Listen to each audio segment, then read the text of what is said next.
Hello everybody, and welcome to the welcome video for contemporary American playwriting. I've got a couple of comments on the class before we begin. I decided to use my phone to record this because my computer's a little grainy. Forgive me if it wiggles around a little bit. I'm not super TikTok like genius over here. So yeah, we'll do the best we can. So, first of all, my approach to organizing the class is that you will do the same 4 tasks every week. And this is to manage your time and workload a little bit more effectively. You'll know what's expected every week. So, the first week will be a little bit of an exception, and I'll talk a little more about that as we get further along. But your 4 tasks mainly will be first to read a play and the accompanying article that will hopefully help you understand the play or give you some background. It's actually pretty important stuff to give you a sense of how audiences are responding to these plays and what the theater business is about. So you'll read those 2 pieces every week. Number 2, you'll contribute to a discussion. So you'll do the typical original post and then come back, and always you'll be responding to 2 other writers. That number won't change from week to week. I do encourage you to return in such a way that you can really build out the conversation, because you all are going to learn more from each other than from me. Hands down, that's just how this MFA program works. So try to return back in such a way that you can read more than just one response and respond to the discussion as a whole. Number 3, you're going to do a quiz. It will have some short answer, some multiple choice. It shouldn't be a problem if you've read the play. There'll be about 10 questions usually every week.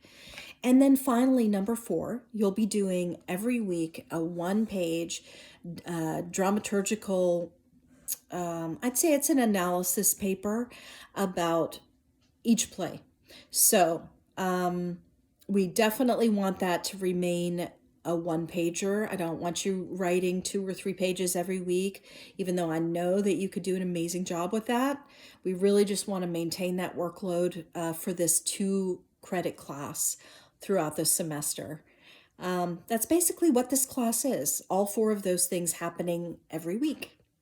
I do want to talk a little bit about the first week and how it's different. So for the first week, you won't be doing that dramaturgical analysis, because instead, I'm going to give you a piece of writing that I wrote for this class about how we're going to be using the different dramaturgical terms. So we all come from different backgrounds, in different books that we've read. The terms that we use, like inciting incident or crisis point, might be used a little bit differently. So we need to identify how we're going to use them for this specific class before we get going. And that's what the first week's article from me is about. It's very important because I will be grading based on how we're using those terms. That's how I'm going to assume that we understand them. So that's how the first week is different. By the end of the semester, you will have read 14 plays in 14 weeks, and you're going to emerge with the ability to have an in-depth conversation about the overall qualities and elements of current playwriting.